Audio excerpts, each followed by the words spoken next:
Assalamualaikum warahmatullahi wabarakatuh.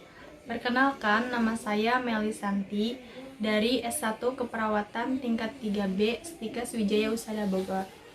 Di sini saya akan menjelaskan sedikit dan mempraktekkan tentang fisioterapi dada dengan drainase dan suction.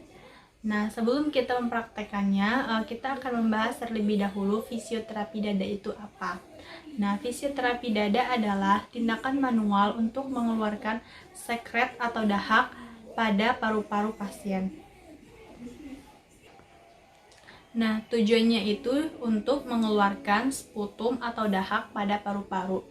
Adapun kontraindikasi dalam melakukan tindakan fisioterapi dada ini, yaitu indikasinya dengan penumpukan dahak di paru-paru, dan kontraindikasinya itu pada pasien dengan pendarahan pulmonal, TBC, gagal jantung, dan trauma kepala. Setelah kita melakukan tindakan fisioterapi dada, ternyata si sekret tersebut tidak juga keluar, maka kita menggunakan alat suction. Nah, alat suction ini sendiri juga sama seperti dengan fisioterapi dada yang bertujuan untuk mengeluarkan sputum atau dahak yang ada di paru-paru. Bedanya, suction ini tuh menggunakan alat atau mesin. Sebelum kita melakukan tindakan fisioterapi dada dengan drainase dan suction, kita akan menyiapkan alatnya terlebih dahulu.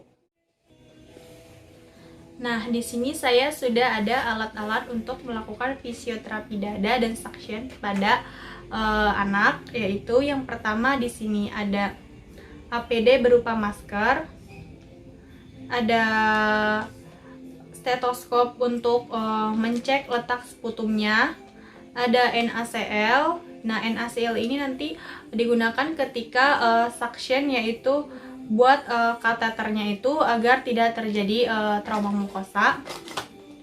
Di sini ada handscoon, ada tisu, ada kom kecil, dan ada handuk.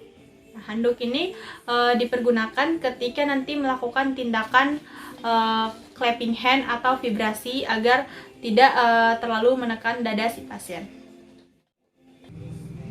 Setelah menyiapkan alat, selanjutnya kita melakukan tindakan informed consent dan mencuci tangan terlebih dahulu. Setelah mencuci tangan, kita melakukan tahap kerja. Setelah selesai melakukan tahap kerja, kita melakukan terminasi dan dokumentasi. Setelah kita menyiapkan alat, kita lanjut ke tahap orientasi, yaitu informed consent terhadap keluarga ataupun pasien. Jika si pasien sudah bisa diajak berkomunikasi, maka kita bisa meminta izin kepada pasien. Halo Ibu, perkenalkan, saya perawat Meli. Apakah benar ini dengan Dede Akila? Bisa disebutkan Ibu tanggal lahirnya? Oh iya, benar ya Bu. Saya di sini akan melakukan tindakan fisioterapi dada secara manual untuk membantu si dedeknya biar bisa bernafas lebih nyaman ya Bu. Karena kan dahaknya ada ya tersumbat, jadi nafasnya kurang berjalan dengan bagus. Jadi saya akan bantu untuk mengeluarkan dahaknya ya Bu ya. Setelah kita meminta izin kepada anggota keluarga ataupun pasien ternyata diberi izin, maka kita lanjut menutup sampiran dan memakai APD. Menutup sampiran untuk menjaga privasi pasien, mencuci tangan,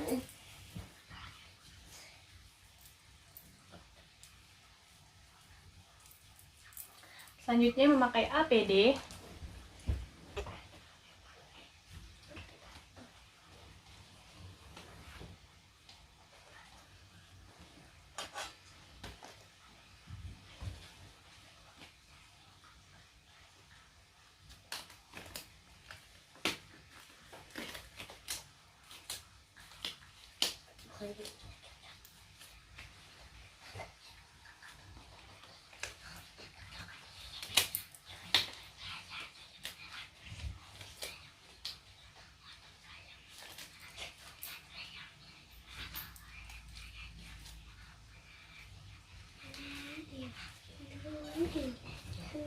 Setelah itu, kita anjurkan anak teknik tarik nafas dalam dan batuk efektif. Itu kan di belakang. Adek, ikut ya suster ya. Tarik nafas ya dek, tarik nafas. Buang. Tarik nafas. Buang. Coba batuk dek. Setelah itu kita mendekatkan alat atau bengkok ke dekat pasien dan kita periksa terlebih dahulu letak sputumnya berada di mana.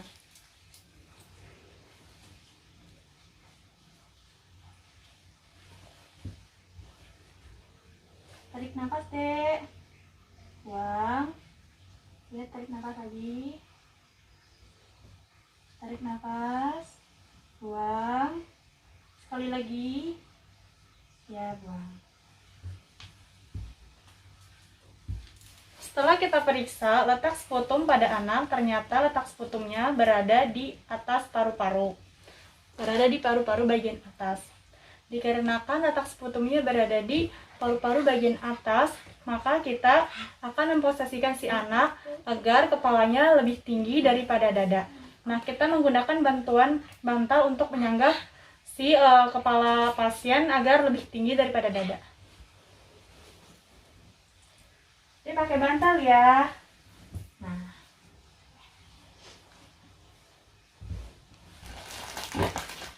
Setelah itu kita menggunakan meletakkan handuk di bagian dada pasien untuk melakukan teknik Happy Clamp.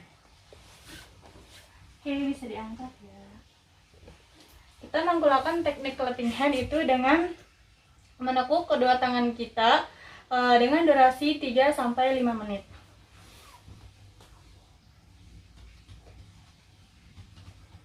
Teknik ini dilakukan dari atas ke bawah.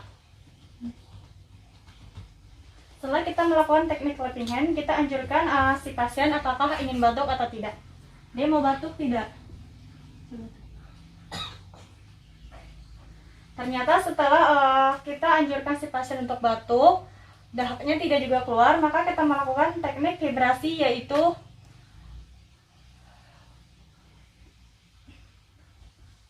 buang, tarik nafas. Ya. Tarik nafas. Teknik vibrasi ini dilakukan selama 2-3 menit. Setelah kita melakukan teknik vibrasi, kita anjurkan lagi si pasien untuk batuk. Dia mau batuk gak? Coba batuk lagi. Jika setelah dianjurkan si pasien untuk batuk dan dahaknya sudah keluar, maka kita bisa berhenti sampai di sini. Nah, dikarenakan si pasiennya dahaknya tidak juga keluar, maka kita akan membantu dengan menggunakan suction. Yang pertama, kita isi kom ini berisi dengan NaCl.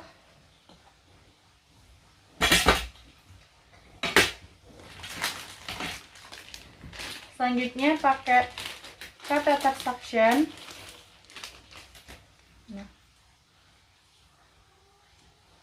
Catheter suction ini kita sambungkan terlebih dahulu ke mesin. Setelah itu, ujungnya ini kita celupkan kepada NaCl tadi untuk menghindari terjadinya trauma mukosa pada anak. Dalam melakukan teknik catheter suction ini, kita akan memasukkannya ke mulut terlebih dahulu dengan kedalaman 5-7 cm. Nah, jika kepada hidung, maka kedalamannya 3-5 cm. Ini dilakukan secara memutar 2-3 detik secara bergantian dengan ditutup buka klepnya.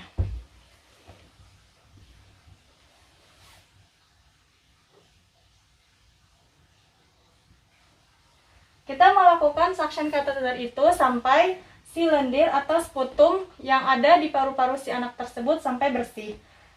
Atau misalkan si anaknya itu pas kita melakukan tindakannya itu si anaknya merasa kelelahan, maka kita harus berhenti dulu sejenak untuk mengistirahatkan si pasien. Setelah selesai melakukan tindakan, kita merapikan alat terlebih dahulu. Ade, suster udah beres ya melakukan tindakan fisioterapi dadanya.